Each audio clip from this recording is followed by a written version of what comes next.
রাধে রাধে বন্ধুরা, কেমন আছো তোমরা? আশা করছি তোমরা সবাই খুব ভালো আছো। আমিও ভালো আছি। আবারও চলে এলাম তোমাদের সামনে নতুন একটা ভিডিও নিয়ে। পূর্ব মেদিনীপুর জেলার ছোট্ট একটা গ্রাম থেকে আমি প্রণীতা। আমার এই ছোট্ট পরিবার মা ছেলে স্বপ্ন চ্যানেলে তোমাদের জানাই অনেক অনেক স্বাগত আর অনেক ভালোবাসা। আর আজ হলো মঙ্গলবার এখন ঘড়িতে বাজে প্রায় 11টা। এখন থেকে তোমাদের সাথে নিয়ে ভিডিওটা শুরু করলাম।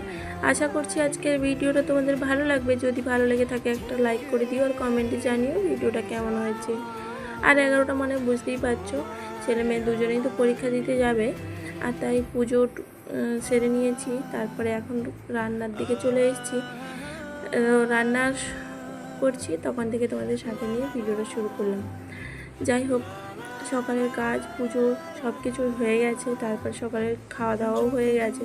যেহেতু ওদের পরীক্ষাটা একজনের 1টার সময়, একজনের 1টা 30-এ, তাই জন্য রান্নাটা করে একটু দেরি করে করলেও কোনো অসুবিধা হয় না।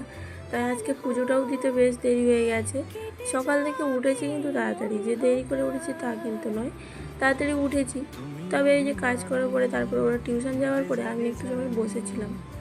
জানি না কেন সকাল থেকে ভালোই লাগছিল না। আর এমনিতেই তো বসে গেলে একবার উঠতে ইচ্ছে করে না, ভালো লাগে না কিছু। আসলে একা একা যে থাকে না, সেই বুঝতে পারে যে মাঝে মাঝে নিজের মনকেও অনেকটা বোঝাতে হয়, অনেকটা কষ্ট লাগে, অনেকটা খারাপ লাগে। সেই সব খারাপ অনুভূতি কাউকে বোঝানো যায় না। যাই হোক, অনেক কিছু কথা বলে ফেললাম, কেউ কিছু মনে করো না। আর মনে হলো তাই বললাম। আর এদিকে দেখতে পাচ্ছ রান্নাবান্না বসিয়ে দিয়েছি। বেশ কিছুই রান্না করব না, রবিবার দিন তো মাংস নিয়ে আসিনি। তো সেই জন্য ছেলে বেশ জিজ্ঞেস করছিল কেন মাংস নিয়ে আসনি, রবিবার কি, তো অনেক কিছু প্রশ্ন করেছিল। তাই জন্য ভাবলাম যে রবিবার সোমবার দুদিনই তো নিরামিষ করেছিলাম, আর এমনিতেও মাছ টাছ নিয়ে আসিনি সেরকম। তো তাই জন্য আজকে আর মাংস নিয়ে আসলাম। আমি নিয়ে আসতে চাইনি, ছেলে গিয়েছিলো, তো ও মাংস নিয়ে এসে দিল। তারপর আমি এখন রান্না বসিয়ে দিয়েছি। ও যখন আনতে যায় তখন আমি কাটাকুটি করে নিয়েছিলাম, আর সেটা তোমাদের দেখাইনি, কারণ এমনিতেই সকালে আজকে দেরি হয়ে গেছে কাজের অনেকটা। আর তারপরে রান্না করতে করতে যদি আরও দেরি হয়ে যায়, তো তাই জন্য আগে কাটাকুটি করে নিয়েছি। আর এখন ভাত বসিয়ে তোমাদের সঙ্গে শেয়ার করছি। মাঝে মাঝে নিজেকে মনে হয় যে আর কোনো কিছু করব না, কোনো ভিডিও করব না, কোনো কিছু করব না। এইভাবে অনেক দিন বন্ধই করে দিয়েছিলাম, নিজেকে পুরো গুটিয়ে নিয়েছিলাম, ভালোই লাগতো না কোনো কিছু। কিন্তু আবার শুরু যখন করেছি তখন ভাবছি যে শুরু যখন করেছি আর বন্ধ করব না, চালিয়ে যাব যতদিন পারবো। যাই হোক, এদিকে কিন্তু আমি মশলাটা কষিয়ে নিয়ে তারপরে, মশলা বলতে আগে পেঁয়াজটা ভেজে নিয়েছি, তারপরে রসুন, টমেটো, আদা দিয়েছি, তারপরে কিন্তু মাংসটা দিয়ে তার মধ্যে গুঁড়ো মশলা সব মিশিয়ে রেখেছিলাম, ওইগুলো দিলাম, দিয়ে একটু দই দিলাম। তারপরে আর কোনো ভিডিও করতে পারিনি, জানি না কেন ফোনটা পড়ে গেছিলো আর ভিডিও হয়নি। যাই হোক, রান্নাটা করে নিয়েছি। রান্না করে ওদেরকে খাইয়ে, মানে ওরা খেয়ে স্কুলে চলে গেছে। আর আমি এখন এসেছি জামা কাপড়গুলো ধুয়ে মেলতে। জামা কাপড়গুলো ভিজিয়েছি, তারপরে দেখলাম কি ভীষণ মেঘ হয়ে গেছে। সকাল থেকে কিন্তু রোদ বেরিয়েছিল, তারপরে হঠাৎ করে দেখলাম বেশ মেঘ হয়ে গেছে। তারপরে ভাবলাম যে ভিজিয়ে যখন দিয়েছি তখন তো ধুতেই হবে, তো ধুয়ে মেলে দিয়ে আসি, তারপরে যতটা শুকোবে বাকিটা ঘরের মধ্যে দিয়ে দেবো। তাই জন্য ধুয়ে নিয়ে যে মেলতে চলে এলাম। ছেলের দুটো প্যান্ট ধুয়েছি, ওগুলো তো জিন্সের প্যান্ট মোটা হয়, তাই জন্য ওই পাশে দিয়ে আসলাম। আর দড়িটা তো সে পাশের বাঁশটা তো ভেঙে যাওয়ার পরে জামা কাপড়গুলো মেলার একটু অসুবিধে হয়ে যায়, তাও এভাবে করে মেলতে হয়। আর তোমাদের দাদাভাই তো বাড়ি আসলে উনি তো দড়ি টাঙাতে বললেও উনি কিছু করে দেয় না। তো উনি বলে বাইরে কাজ করে এসে আবার ঘরে কাজ করব। অথচ ঘরে সেরকম কোনো কাজ নেই, টুকটাক সেগুলো তো পুরুষ মানুষের করা দরকার, সেগুলোও করতে চায় না। যাই হোক, নিজেকে একটু ম্যানেজ করে নিই। ছেলেটা যেহেতু বড় হয়ে গেছে, তাই জন্য ওকে নিয়ে আমি বাকি কাজগুলো করার চেষ্টা করি যতটা পারি। যাই হোক, এদিকে সব এক এক করে জামা কাপড়গুলো মেলে দিচ্ছে। এদিকে কিন্তু মেঘ হয়ে আছে, ফোনে অতটা বোঝা যাচ্ছে না, কিন্তু মেঘ হয়ে আছে, ভালোই মেঘ করেছে আজকে। বৃষ্টি হয়নি কিন্তু মেঘ করেছে।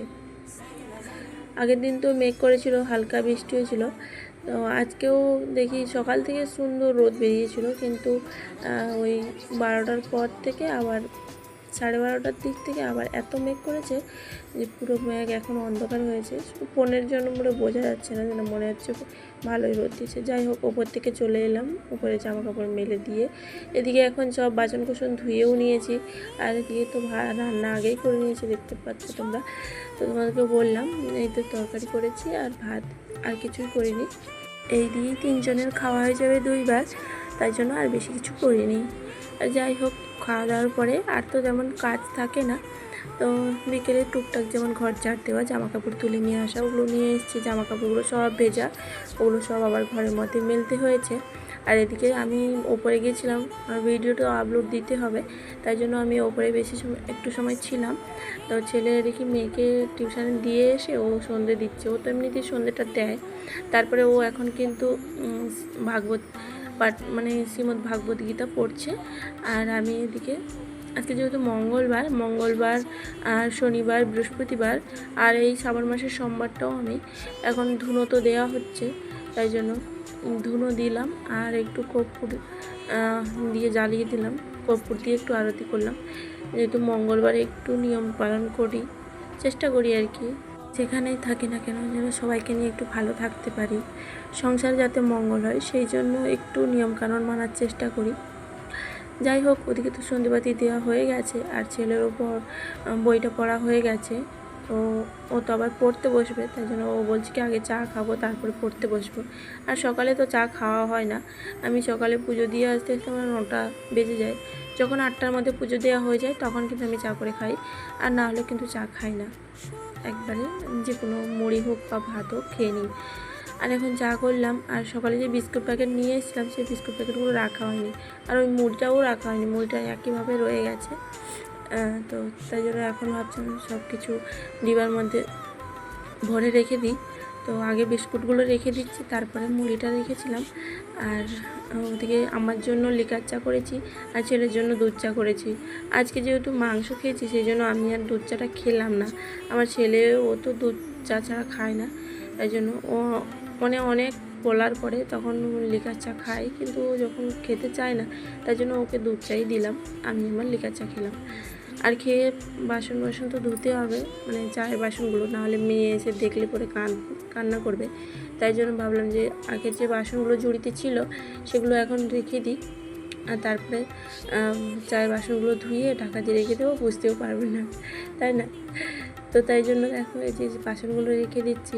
আর এই নিচে বাসনগুলো রেখেছি, তো তাই জন্য বসে বসে বাসনগুলো রাখতে হচ্ছে।